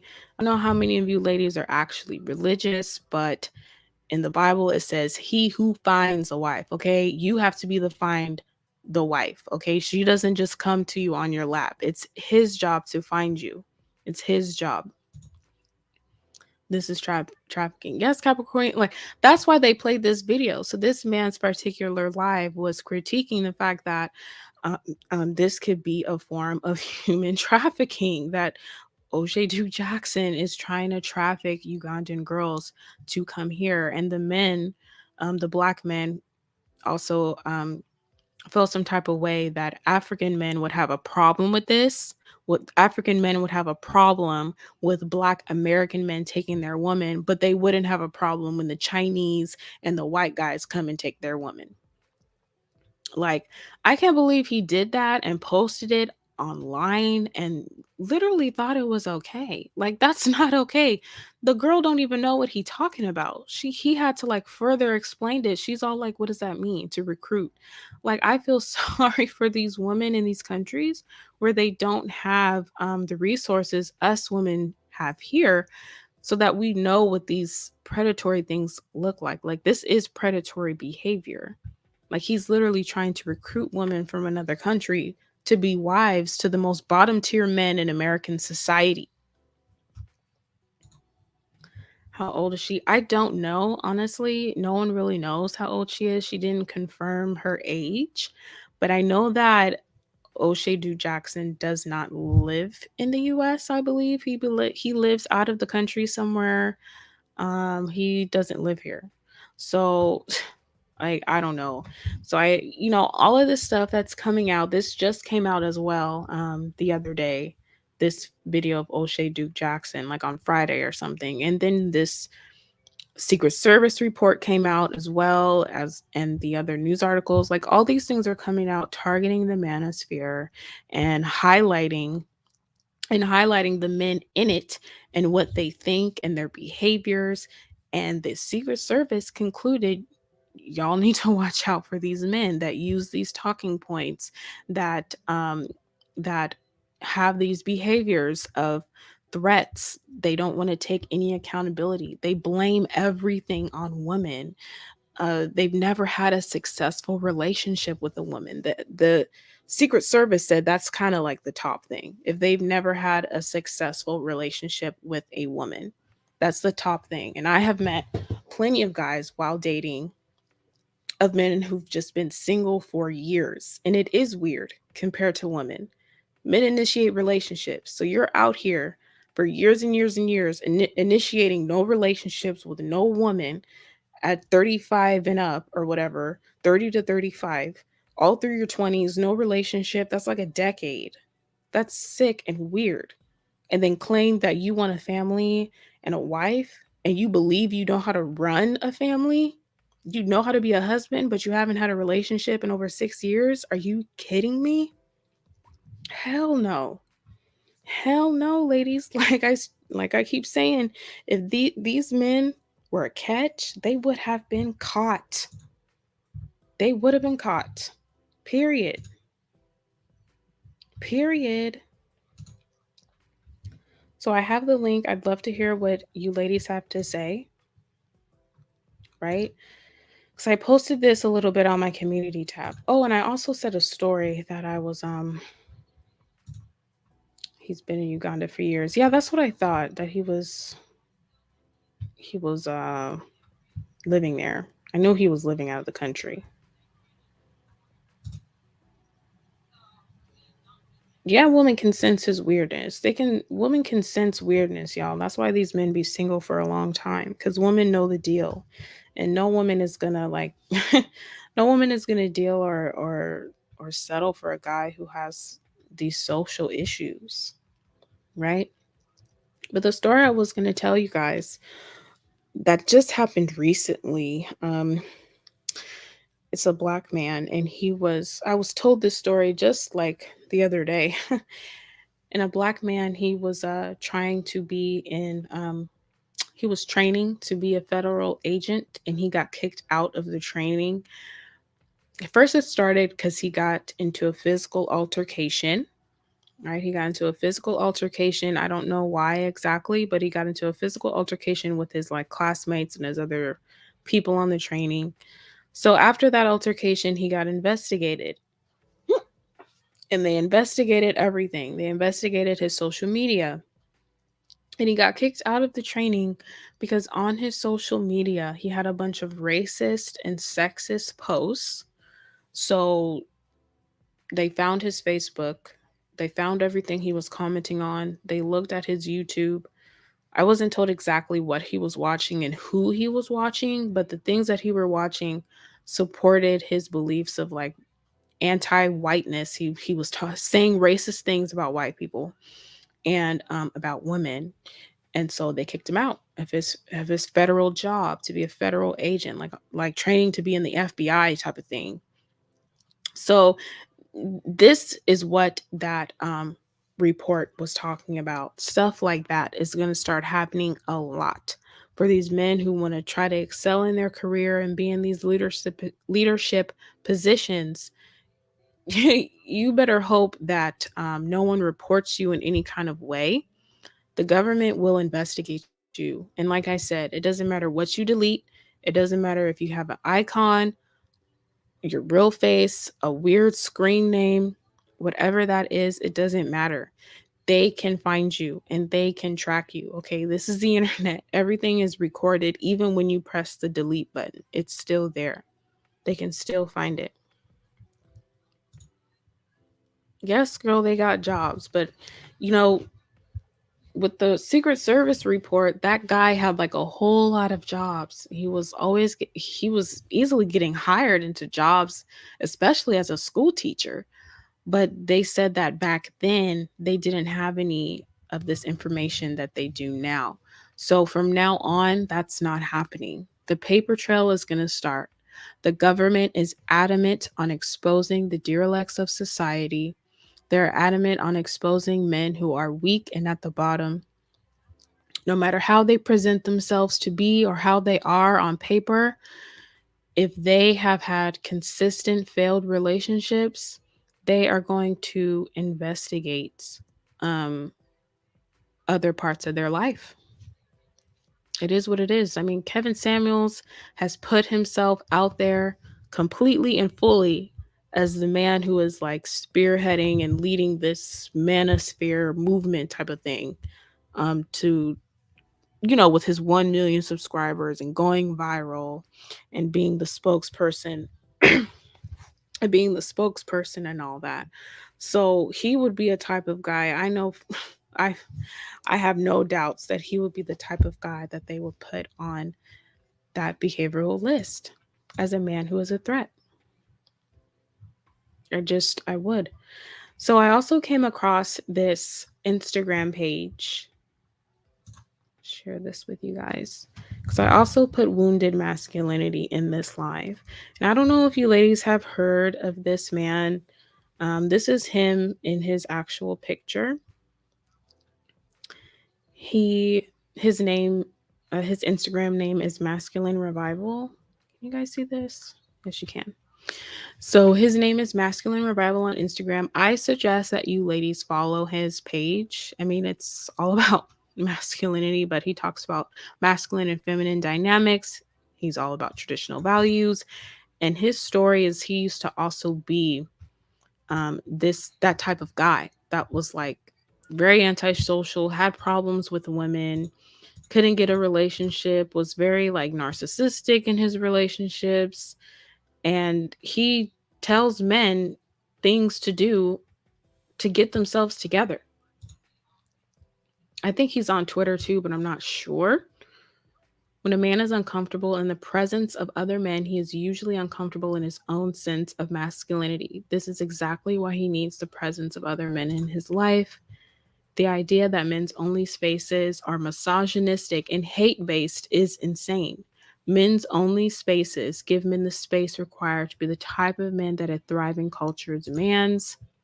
So, of course, like by these tweets, he's like completely he's completely against the manosphere, obviously, right? Like he's not even nowhere in support of it. Men and women need adequate time apart in order to come together and fully thrive. Like he makes really good posts on what healthy masculinity is supposed to look like.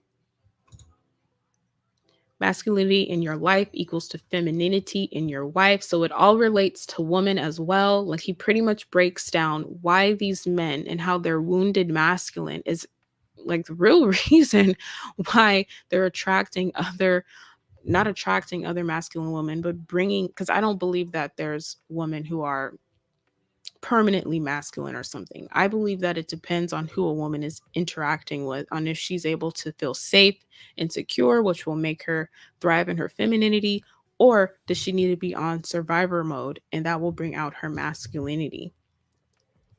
Masculine men create feminine women, while feminine men create masculine women, right? Like if you want her soft, sweet, and surrendered, be self directed, intentional, and present.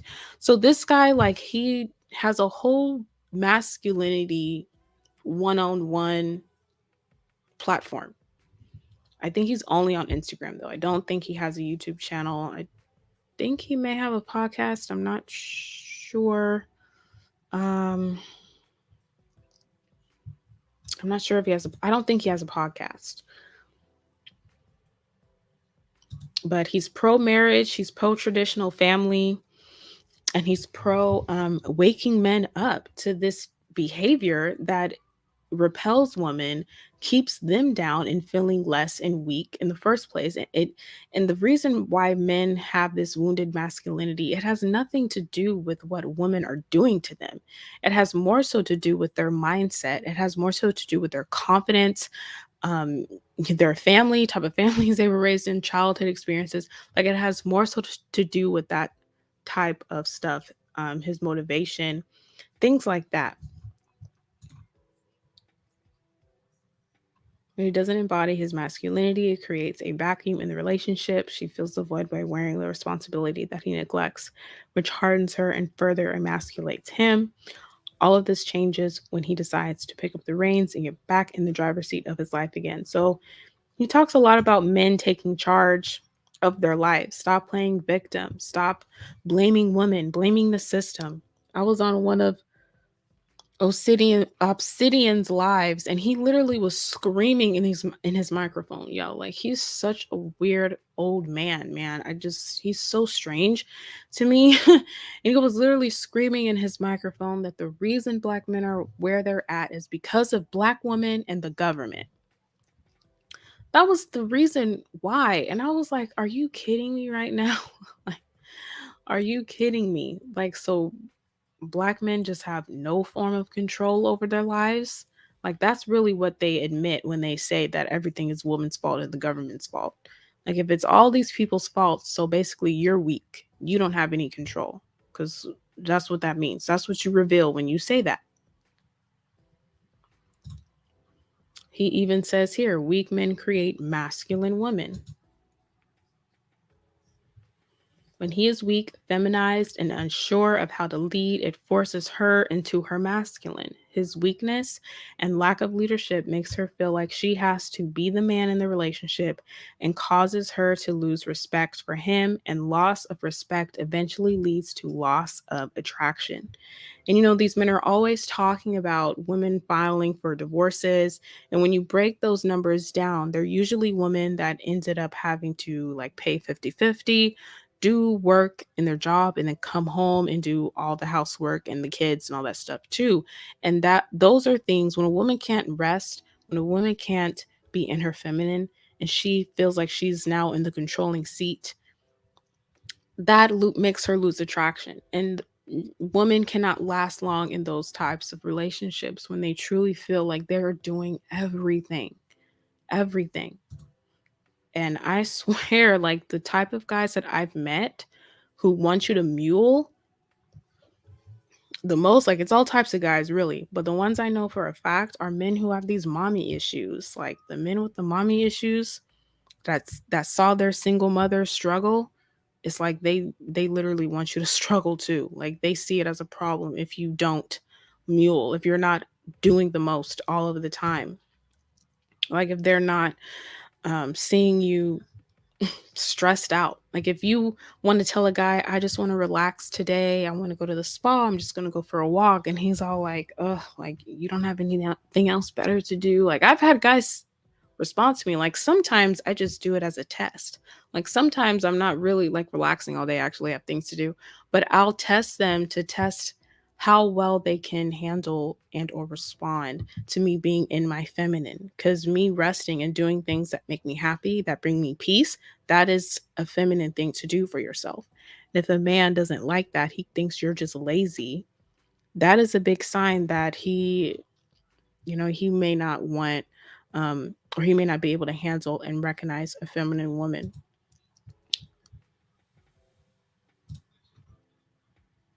The feminine brings to the masculine flow, openness and radiance, color, aliveness and a home, expressiveness and spontaneity, support and assistance, heart and devotion.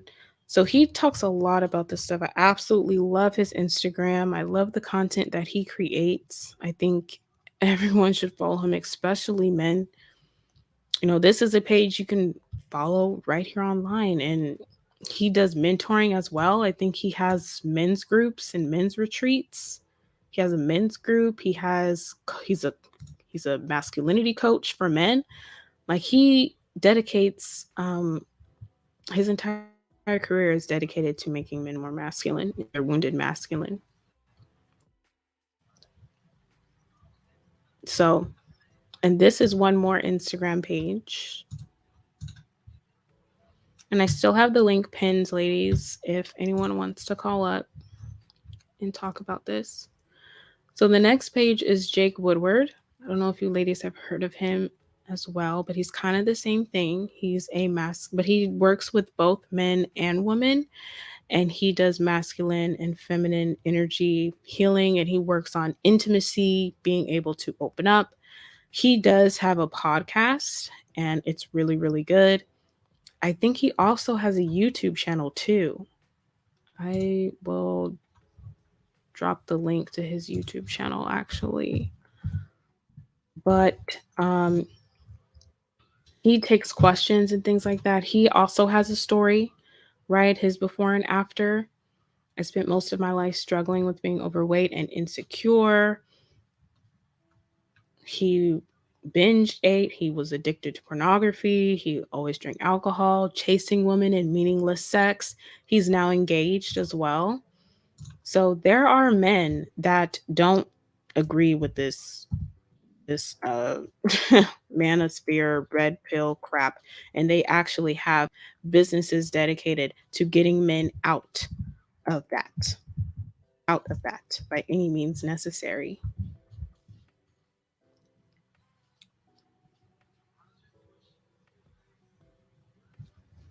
So, it's things like this that need to get popular, like pages like this and this type of content. Men who say, I just want to go with the flow.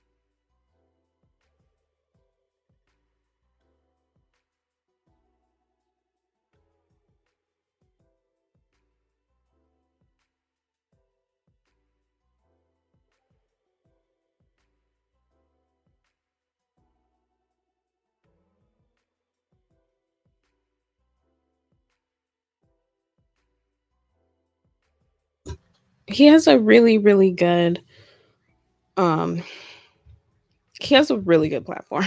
He does have a YouTube channel and a podcast, and his Instagram is really good. So, I just want to also show you guys a lot more of healthy masculinity type of content, and that there are men out here trying to give men overall an awakening. Because if we want to say manhood and masculinity is under attack, it's definitely not under attack by women. I don't believe so. I believe it's under attack by other men, by men calling other men simps who are technically just protectors and providers for their family, men who are promoting that they should have meaningless sex with women, and saying, you know, blaming everything on women, men telling other men that it's not your fault, it's her fault, she did this to you. That's who's attacking. Can you guys hear me?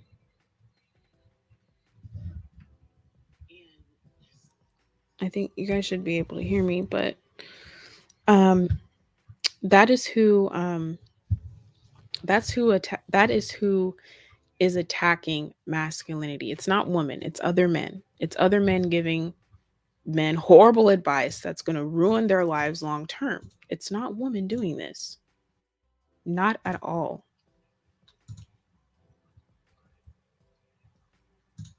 Right? And then we also have CNN. They also wrote about it as well. CNN, another major media platform. Threat assessment experts highlight danger posed by involuntary celibate men. Scott Beerley. Let me see what he even looks like. I mean, he is a white guy, but wow. So this is the man, guys, that was talked about in the um that shot up the yoga studio. This is the guy right here. That's crazy. That is really crazy. Like, wow. And at face value, he doesn't look creepy to me, but I mean, ugh, this is so, so sad. Well, actually, yeah, he does look kind of weird. Yoga studio shooter. What is this?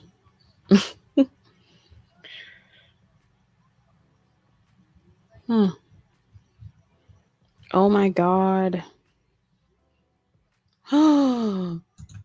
Wow, guys. I just found a whole new story. I just found a whole new story that apparently there was this black man, Myron May, on the left, opened fire in Stozier Library in November 2014. Scott Bureau, whatever, on the right, fired into a class at Hot Yoga Tallahassee on Friday. What? Damn. Mm. So for the black men talking about this is a white man thing, nope. Have a whole black man suit and tie and everything. And he opened fire in a library in November 2014. Is it just me, or is it kind of just always things are happening in Florida? In an interview with the Tallahassee Democrat, DeLeo said there are similarities between Scott, who shot and killed two people and injured five Friday at Tallahassee Hot Yoga Studio before turning his handgun on himself, and Myron May. In November 2014, 31-year-old Myron May, tried to enter Florida State's Strozier Library with a handgun to shoot as many people as possible before he was killed in a hail of police bullets.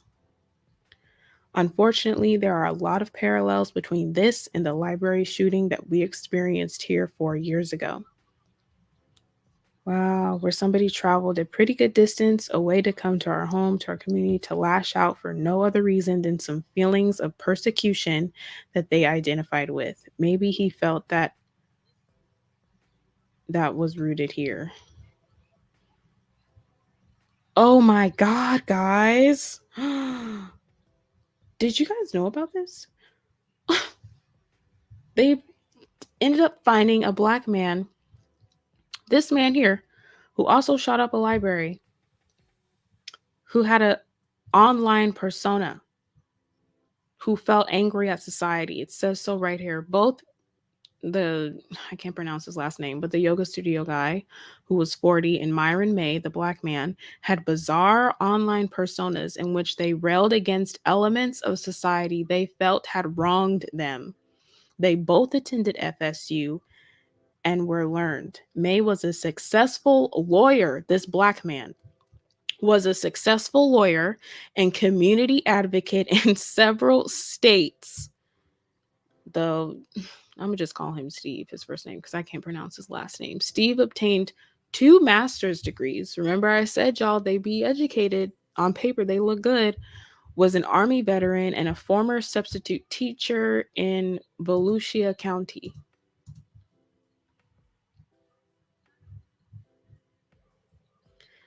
Steve was fired from the school district in May after he was accused of misconduct at Galaxy Middle School, according to a VCS spokeswoman. It's unclear when Steve returned to Tallahassee from his home in Deltona, but police have searched a local hotel room where he was staying leading up to the shooting. In a series of videos the Tallahassee Police Department released Thursday, FSU Strozier Library shooter Myron May talks about being what he called a targeted individual. May, who was mentally ill, suffered from paranoia. And he's a whole attorney? You got to be kidding me. This is the high value man, y'all, that they talk about. He was a whole attorney, but suffered from paranoia, which caused him to shoot up a school library. What? May's chilling videos. May abruptly quit his job as a prosecutor at the Dona Ana County District Attorney's Office in Las Cruces, New Mexico, before he returned to his hometown of Wewatica. I don't know, roughly 3 weeks before Stozier's shooting. That is insane.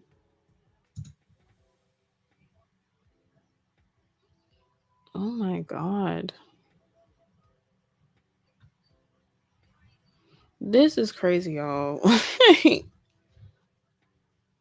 Wow. Online hostility.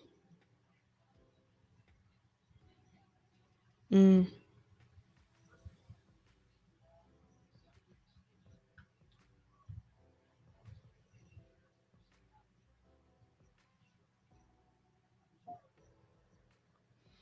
What do you guys think about this? Because this is just insane.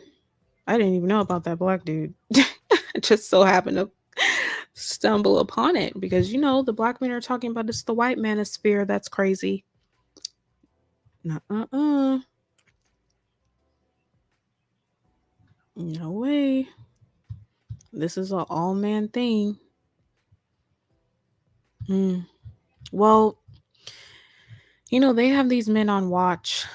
And they're putting together systems to keep them on watch and to start the paper trail, to get them exposed, to get them um, nowhere near positions of power to ever be in control of things. They're getting fired. They're going to get locked up. And they're going to take all of these precautions now to make sure that these men don't continue to harm women in real life.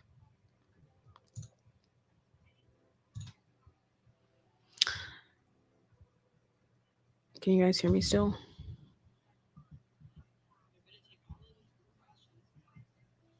Okay, yeah. I thought it was only white men who did mass shootings. Funny how this didn't make national news. Girl, right.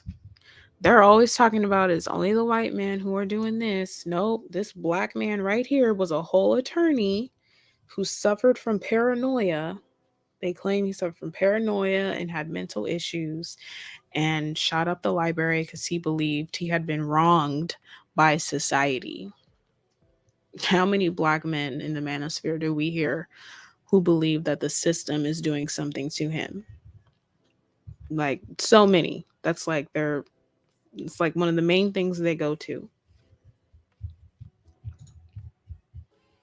Wish I had realized how dangerous educated lames could be early on in life. Right? Right? And this is the very men they tell you to choose. Like when they say choose better, they say these are the men you should be choosing as your better. And then they also say that these men have options and you don't qualify for one, right? But they're the first ones who the the Secret Service is saying, "Hey, these men have problems issue, especially if they're single. They've never had successful relationships.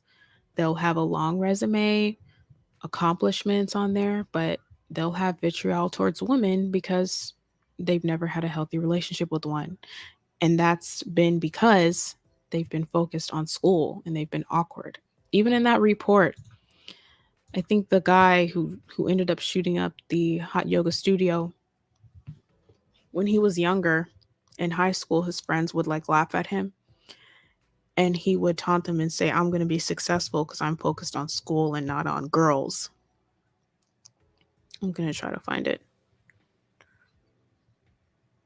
But it was his emphasis on his schoolwork and his academics that he believed he'd be more successful, however, not in relationships.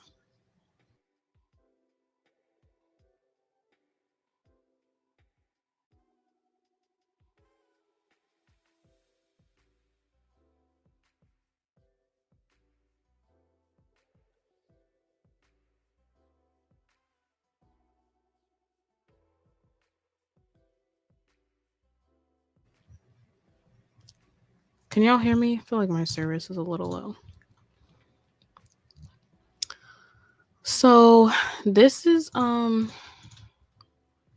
that's the incel violence, y'all. Like I think the manosphere is definitely coming to a halt, right? Like the manosphere is not gonna continue to grow. It is never, ever going to go mainstream, ever after this report. Never. And that is because the manosphere, MGTOW, Red Pill, pickup artists that just want to see women as sex objects, men who participate in these online communities are now going to be considered a threat. So there's no way in hell they're putting these men on mainstream media. You're only going to be on urban media with rappers and crap, with other with other black men who just so happen to have money, but they will not push um that media forward because some media by these rappers sometimes goes mainstream into mainstream media, some of it, but not all of it. And like that other content creator that I mentioned in the last live, MTR, I forgot what his like name stands for, but that light skinned guy, and he said he had cancer, did a video with Kevin Samuels and he lost a branding deal because of it, right? So it's going to be stuff like that. Like if they want to do some kind of anything that will make them mainstream and people find out what they're really posting and talking about, it's not going to work. It's not going to happen. And this is how it starts. This is how it starts. And I showed you guys the O'Shea Duke Jackson video. He was literally trying to have young African girls get recruited to be with these single, miserable black men, these educated, lame black men who can't keep a woman to save their life, can pass any test you put in front of them, can work a boardroom, but can't keep a woman to save their life. But still claim they have all these options. You know what? That's probably why they got all these options. They can't keep one, so they got to keep shuffling through, right? But that's all I wanted to show you guys. That's all I wanted to talk about. I hope you ladies enjoyed this. My, message for black women is to pay attention to these signs. Um, Vindication for Black women is here. The day of reckoning is here.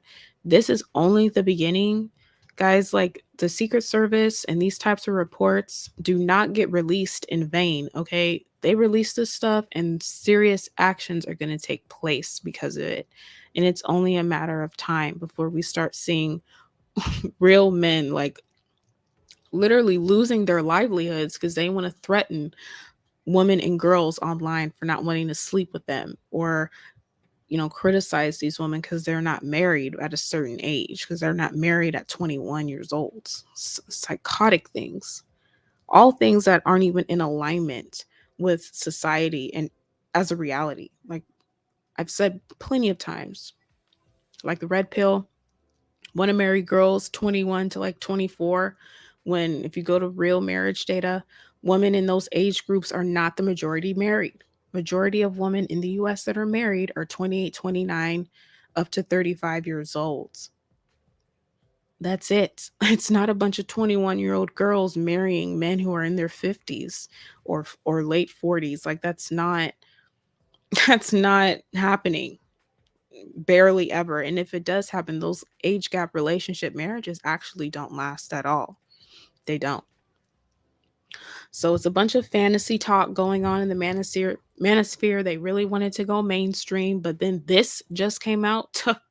Ain't nobody over there going mainstream. And they already, if these men are out here going viral and making these viral videos and got almost 1 million subscribers and stuff, they're on watch.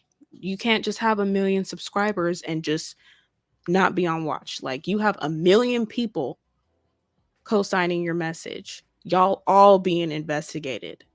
And the pygmies too, the mammies as well. Because women can also be violent to other women. They're watching the mammies. Remember at the end of that report, I said it doesn't matter the sex either. Doesn't matter the race or the sex. The pygmies and the mammies are also going to be put on behavioral assessments if they also constantly criticizing women all of the time. That's going to be a thing too. So, hey, we'll see what happens, but I'm so glad this got released for the public to read and see. Share this, send this to your friends, post this on your community tabs, ladies, if you're a content creator. This is very important information. I don't know if I'm going to leave this live up, honestly, but I will try to break it up in clips. I'll probably leave it up for the next 24 hours and then I'm going to take it down so that people can catch the replay. But after that, I'm going to upload clips of it. But thank you so much for watching, ladies. Please like the video if you haven't already. Turn on the notification bell so that you don't miss it when I go live. And I will talk to you ladies in the next one. Have a great rest of your night.